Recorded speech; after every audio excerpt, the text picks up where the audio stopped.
Well, what do you know? It has all been coming together this week.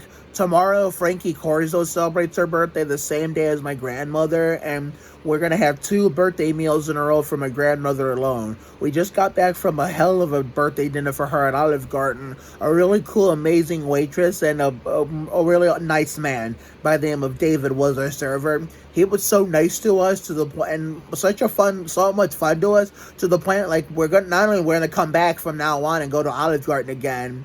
But whenever we go there, we're going to have him as a regular waiter every day. And this is the first time for me because usually my regulars at restaurants I go to all the time are girls because that's almost basically it clogs up my whole friendship tree, gender wise. But this is the first time we're going to have a guy as a regular because this was a fun ass dude. So, David, I know you're out there watching. You said you'd check out my YouTube channel like Kevin LePage. Well, here I am. I'm up here posting a video before the Nets Spurs game on Fox Southwest with Bill Land and Sean Elliott. Patty Mills' return to San Antonio for the first time as a Brooklyn Net. We were originally going to go to Applebee's, but I'm glad we changed our mind because if we picked Applebee's, we never would have met David the way we did. So that's why we always say, everything happened for a reason. Tomorrow we'll be going to breakfast or first thing in the morning, even if it means I have to wake up early or if I have to be half asleep.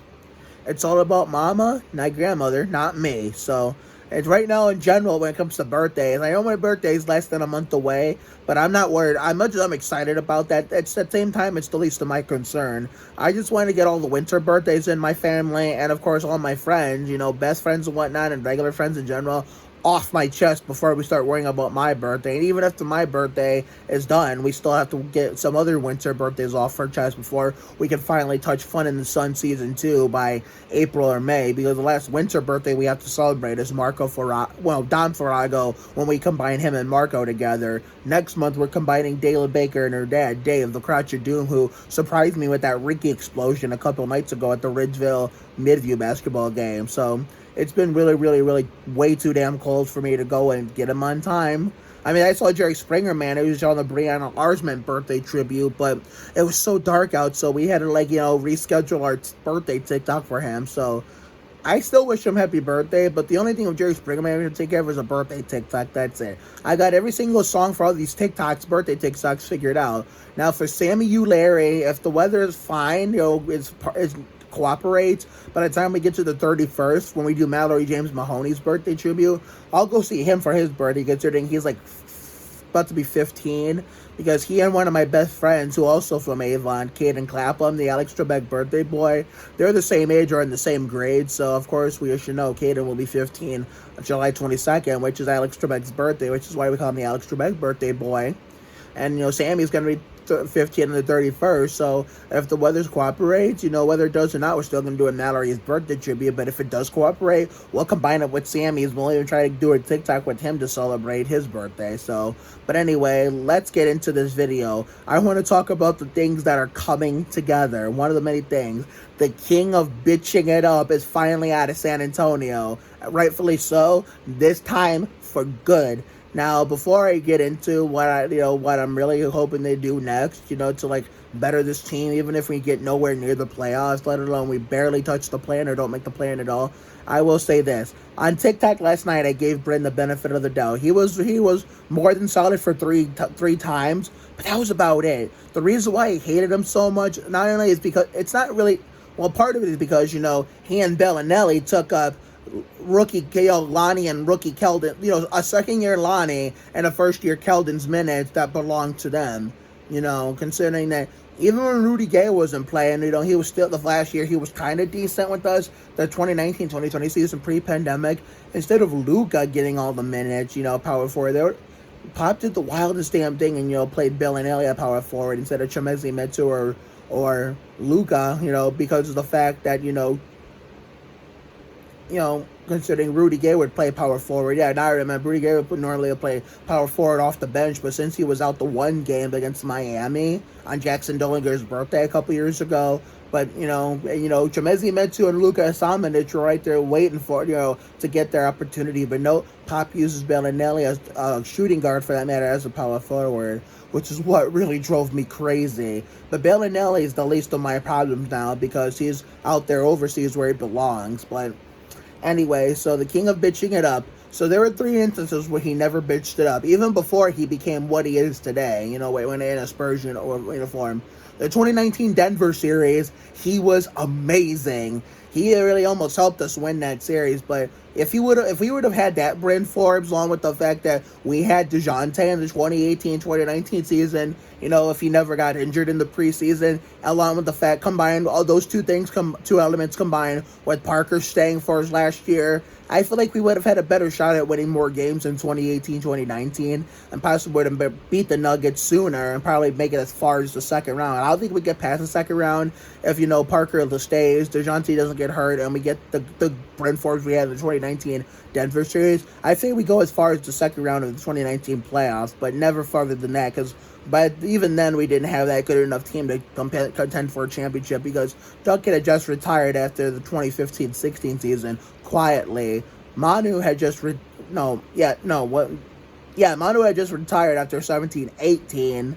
And then, of course, Parker, since he didn't stay, like the hypothetical season that I hope to do on my PS4 and then be alive 19, he went to play in Charlotte. I mean, out of all places to pick, to avoid coming off the bench for the Jones, you pick Charlotte. Why didn't you go to a contender so you can actually make the playoffs one last time before you retire? That way you could be the only, you can make it where all three of the San Antonio big three of all time, Duncan, Parker, and Ginobili, made the playoffs, even if you mean you have to make it with a different team. That's not the Spurs, but hey, that was Parker's decision, not mine. It's like, I don't make the calls for him or any of these Spurs players, past, present, old, new, or any NBA player in general. So that was Parker's decision, but it still irks me that he was the only one of the big three in San Antonio history to not make the playoffs. At least it was just a one-time thing and not a multiple-time thing. And that was the first playoff, keep in mind, since 2001 that didn't have him in it.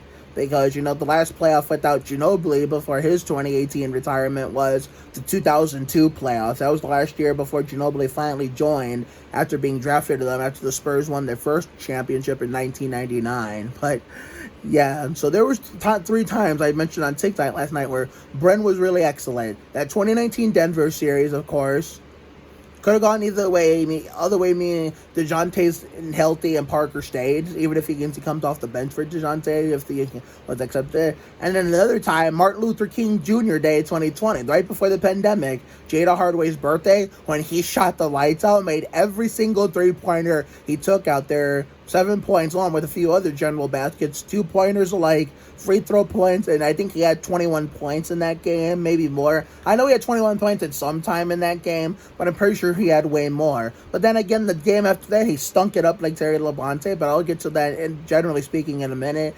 And then the Cleveland game, the one when we went live with the Sportshead Network on Twitch via Zoom, I actually was liking him because based on the team they were playing, with the state I'm living in, I wanted him to have a good game against the team against the team whose territory I'm living in, and he actually did pretty good. I wish he would have done that on a more consistent basis, along with the fact that we would have used him properly in 1920 pre-pandemic, and we would have just gave Marco garbage time minutes. That was the reason why my hatred for those two. But it's considering that the opposite of what I wanted happened, considering, the 2 times he was in San Antonio, the first time, he was a rookie in 16-17, so he was a rookie, so he really didn't do much considering he barely played anyway. 17-18, he got his opportunity. His story was beautiful. Being undrafted in the 2016 draft, the Spurs gave him a chance. It was like a Cinderella story at the time.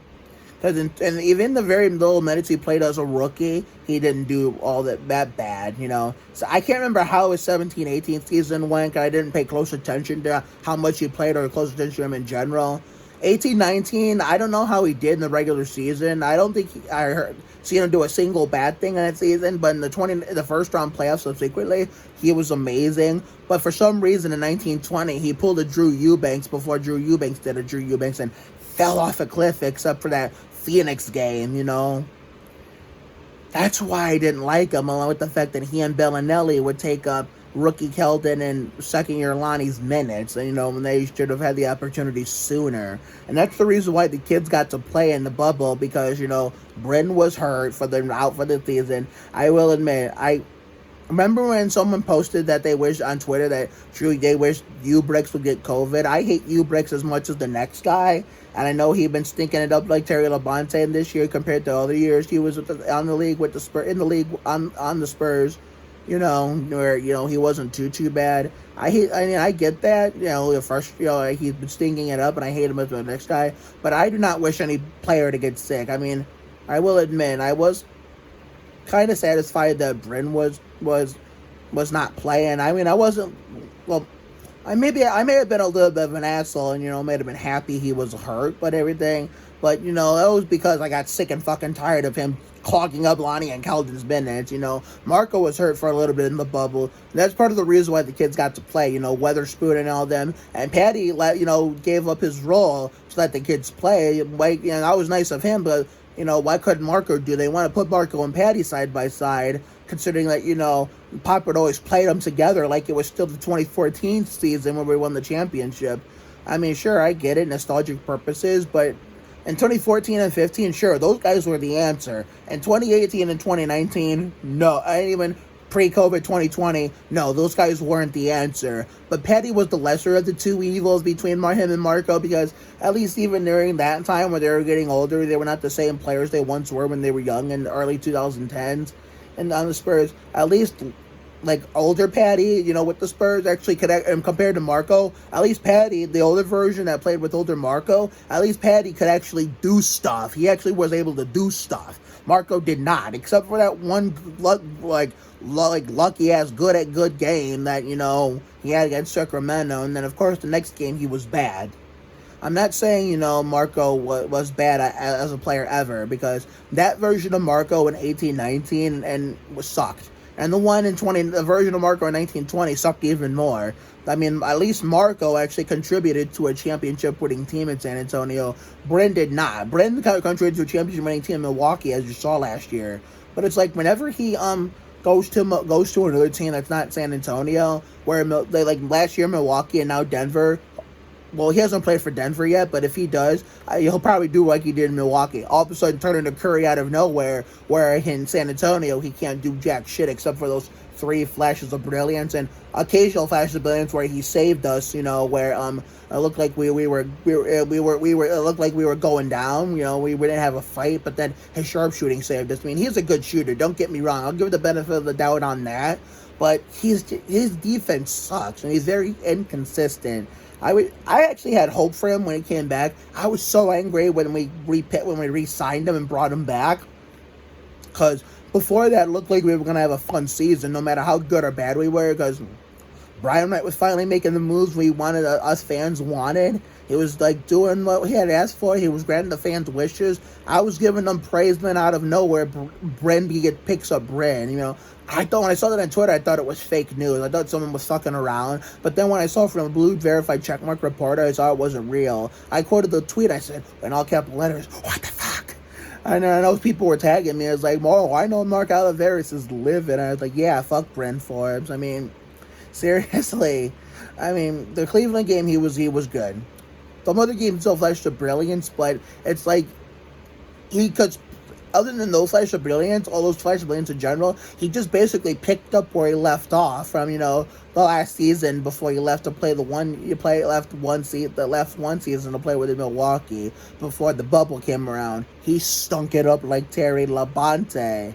It was nothing. He had not changed since the season before he went to Milwaukee before COVID stopped that season.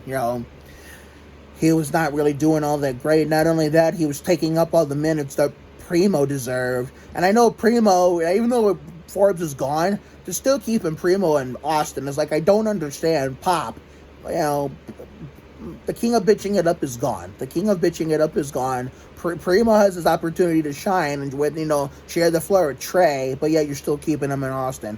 I just don't get it, but I'm so fucking happy he's gone. Hopefully we keep it that way this time.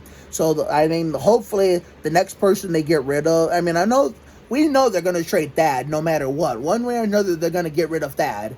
But even if it means he's gone, hopefully Eubricks is the next one to go. Hopefully he's fucking next. Because, considering that he's been really, really bad this year, he's been really, really bad.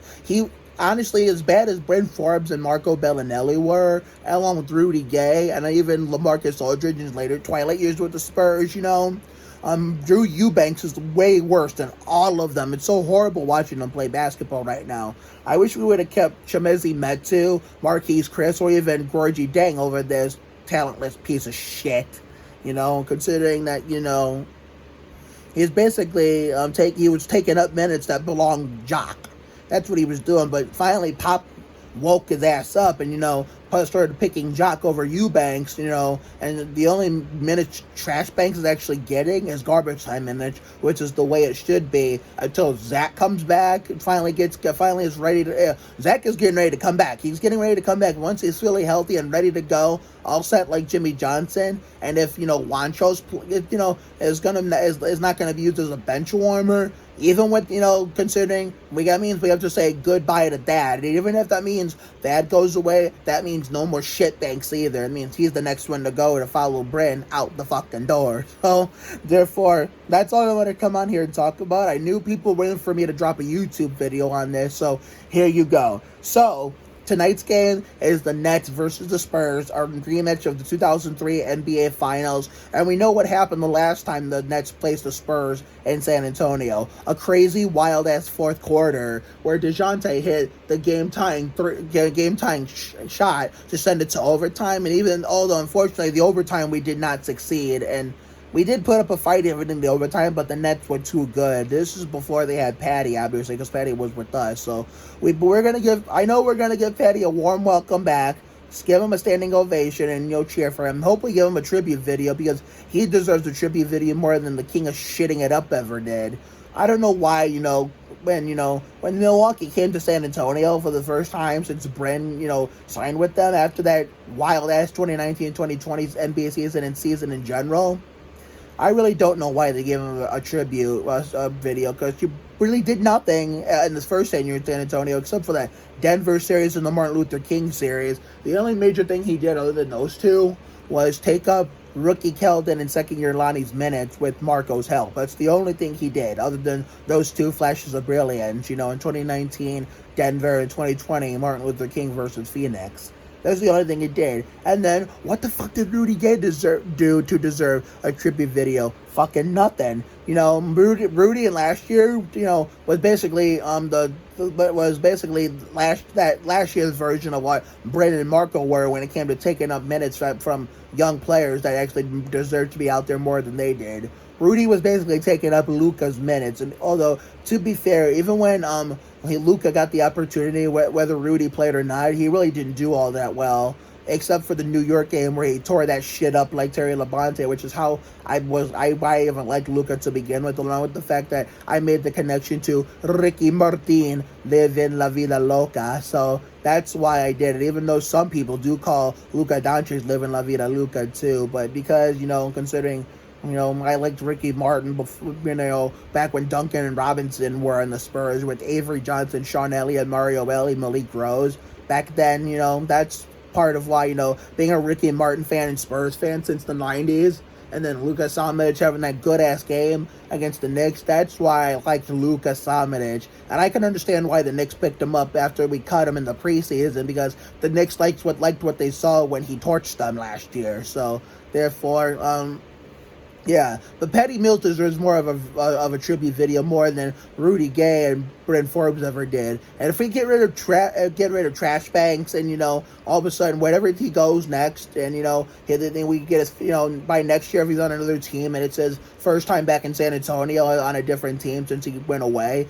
I sure as hell hope we don't give him a tribute video, because that would be the last straw. I don't know why this league has gotten so soft in giving players tribute videos to players who really didn't do jack shit to help the team. They only did jack shit to hurt the team, if anything. So, yeah, Rudy Gay, Bryn Forbes, and hopefully Eubanks is not next. I really hope not, because if it is, that's the last fucking straw when it comes to tribute videos or how I feel about former players making a return to their old teams. So, yeah, so, therefore, hopefully when Patty does go to his last NBA season, where he can actually, retire as a Spur, that come back to the Spurs, retire here in San Antonio, and hopefully as long as he's still playing, and as the first his early years that he's not playing anymore, that nobody steals the number 8, and now maybe we can put it in the rafters. Now, if we can get the rookies to stop feeling 15 every time they come in, and, like Weatherspoon and Wieskamp, and as, if we can get rid of KBD and, keep 31 off limits,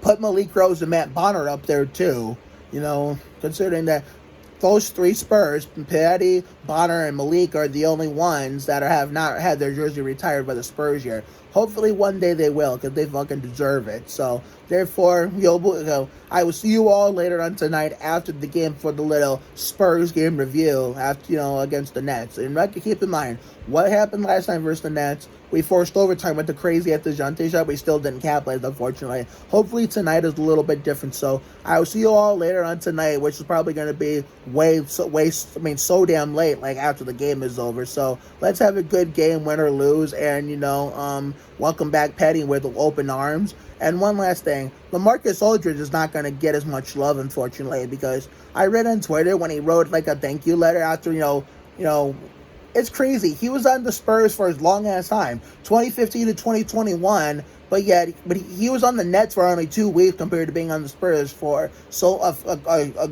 shit good amount of years. But like, he barely mentioned us, and yet he more mentioned the team he was he was only on for like just 2 weeks. So that's really a bitch move if you're a Spurs fan, when it comes to, if you were like a fan of LaMarcus at one point when he was here. So, okay, that's it. I'm done. So, I will see you all after the game tonight, everybody.